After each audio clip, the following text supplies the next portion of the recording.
وعلى رسوله الكريم اما بعد۔ اچھی بات ہے کہ یہاں عوامی مجمع کے بجائے اپنے کام کے لوگ طلباء عزیز ہیں اور وہ لوگ ہیں جو فکر مند ہیں، کام کر رہے ہیں یا کام کرنا چاہ رہے ہیں۔ جو لوگ پڑھ رہے ہیں ان کے لیے ضروری ہے کہ وہ اپنے پڑھنے پر پوری طاقت لگائیں۔ تعلیم پر جتنی محنت آپ کریں گے، ہو سکتا ہے کہ آپ کا جینا چاہتا ہو پڑھنے کے لیے۔ یہ عمر بھی ایسی ہوتی ہے، بچہ جب 13 سال کی عمر میں پہنچتا ہے تو اس سے پہلے اس کے سمجھنے کی صلاحیت مختلف ہوتی ہے، یاد رکھنے کی صلاحیت مختلف ہوتی ہے، اور 13 سال لگتے ہی اس کی سمجھنے کی، یاد رکھنے کی دونوں صلاحیتیں بدل جاتی ہیں۔ دماغ کا اکثر حصہ بلاک ہو جاتا ہے 13 سال کی عمر تک پہنچتے۔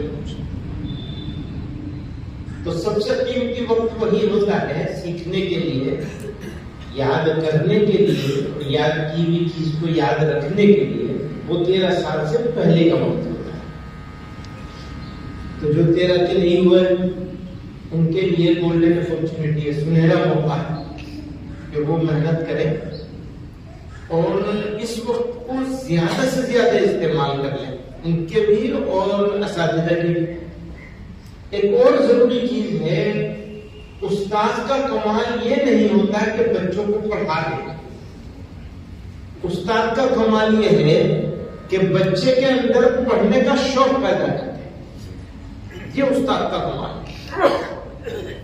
اگر اساتذہ کرام بچوں کے اندر پڑھنے کا شوق پیدا کرنے میں کامیاب ہو جائیں، کھیل کے ذریعے سے، مختلف قسم کی ایکٹیویٹیز کے ذریعے سے،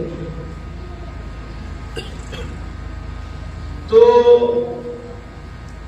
ادارے کی اور بچے کی دونوں کی نوعیت بدل جائے گی۔ ادارہ عمارتوں سے نہیں بنتا، ادارے عمارتوں سے نہیں بنتے، ادارے تو اس چیز سے بنتے ہیں کہ بچے کیا بن رہے ہیں۔ اگر بچے بن رہے ہیں وہ جو بچوں کا بنایا، جس طرح کا بنایا جانا ضرورت ہے قوم کی، ملت کی، دین کی، دنیا کی، اگر ایسے بچے بن رہے ہیں تو وہ ادارہ کامیاب ہے، چاہے وہ جھونپڑی میں چلتا ہو۔ اور اگر ایسے بچے نہیں بن پا رہے ہیں جو مستقبل میں قائدانہ کردار ادا کر سکے، کیونکہ مستقبل کی ملت، امت، قوم جو چاہے کہہ لے، وہ اس کی بات ڈور آپ کے ہاتھ میں آنی ہے، بچوں کے ہاتھ میں آنی ہے۔ تو ہماری پوری قوم کا مستقبل ہے یہ بچے۔ تو میں بچوں کو کہنا چاہتا ہوں، بچوں سے، اساتذہ کے ساتھ ساتھ بچوں سے کہنا چاہتا ہوں کہ تمہارے لیے یہ اچھا موقع ہے کہ تم اس موقع کا فائدہ اٹھاؤ، خاص طور سے وہ جن کی عمر 13 سال نہیں ہوئی۔ آپ جو کر سکتے ہیں وہ کوئی بڑے سے بڑا آدمی نہیں کر سکتے، آپ جو کر سکتے ہیں، اور اس وقت جو آپ کر لیں گے بعد میں نہیں کر پائیں گے، موقع نہیں ملے گا۔ تو میں مبارکباد دوں گا ان بچوں کو بھی جنہوں نے آج سے پرویش کیمپ شروع کرنے جا رہے ہیں، اسکاؤٹ اینڈ گائیڈ کا، یوتھ کلب کے انتظام میں۔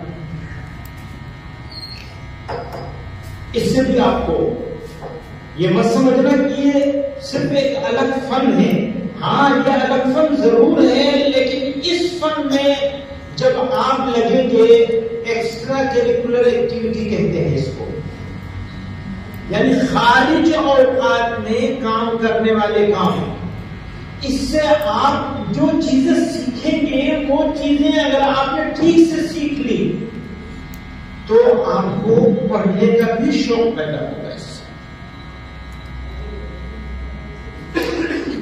تو سب بچوں کو کرنا چاہیے. کوئی بچہ ایسا نہ بچے جو اسکاؤٹ کے آخر تک پہنچنے کا ارادہ نہ کر لے. 3.5 سال لگتے ہیں آخر تک پہنچنے میں. آج آپ نے شروع کیا ہے, اگر آپ پابندی سے, اہتمام سے روزانہ تھوڑا تھوڑا وقت لگاتے رہیں گے, 15 منٹ, 20 منٹ, آدھا گھنٹہ, بس بہت ہے آدھا گھنٹہ, اس سے زیادہ نہیں لگانا ہے. لیکن اگر آپ لگے رہیں گے, لگاتے رہیں گے تو ہمالین گڈ ویٹ ملے گا. وہ 3.5 سال کا وقفہ ہوتا ہے اس کا, پراپر لگے رہیں گے اگر, اور 3.5 سال میں آپ اس جگہ پہ پہنچیں گے. اس کے بیچ میں جو آپ کی تعلیم میں آپ کو فائدہ ہوگا, قرآن کی تعلیم میں, حدیث کی تعلیم میں, جو آپ سیکھ رہے ہیں وہ اس کے ذریعے میدان میں اتارنے کا موقع ملے گا, عملی طور پر کام کرنے کا موقع ملے گا اس کے ذریعے سے. تو یہ کوئی خارجی چیز نہیں ہے, بلکہ یہ خارج میں کرائی جا رہی ہے آپ کے داخل کو مضبوط کرنے کے لیے, اندر کو مضبوط کرنے کے لیے.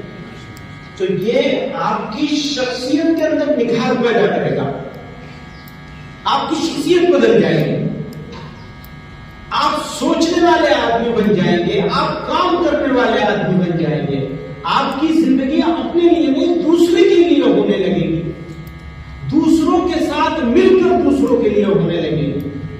کچھ لوگ اپنے لیے جیتے ہیں, کچھ لوگ دوسروں کے لیے جیتے ہیں, کچھ لوگ بہت سارے لوگوں کے ساتھ مل کر کے دوسروں کے لیے جیتے ہیں. اس سے انقلاب آتا ہے, اصلاح امت ہوتی ہے اور انقلاب آتا ہے.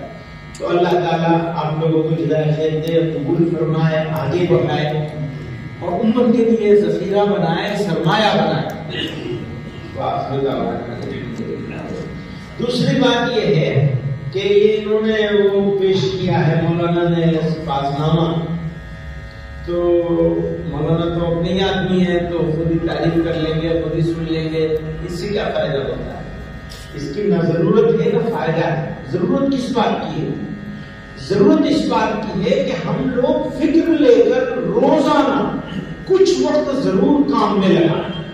ڈیلی کا کام ہے, جیسے یوتھ کلب کا ڈیلی کا کام ہے, اسکاؤٹ کا ڈیلی کا کام ہے, نماز کا ڈیلی کا کام ہے, باقی حاصل کرنے کا ڈیلی کا کام ہے, کھانا کھانے کا ڈیلی کا کام ہے, اپنے دل کی طرف توجہ کرنے کا روزانہ کا کام ہے ڈیلی کا.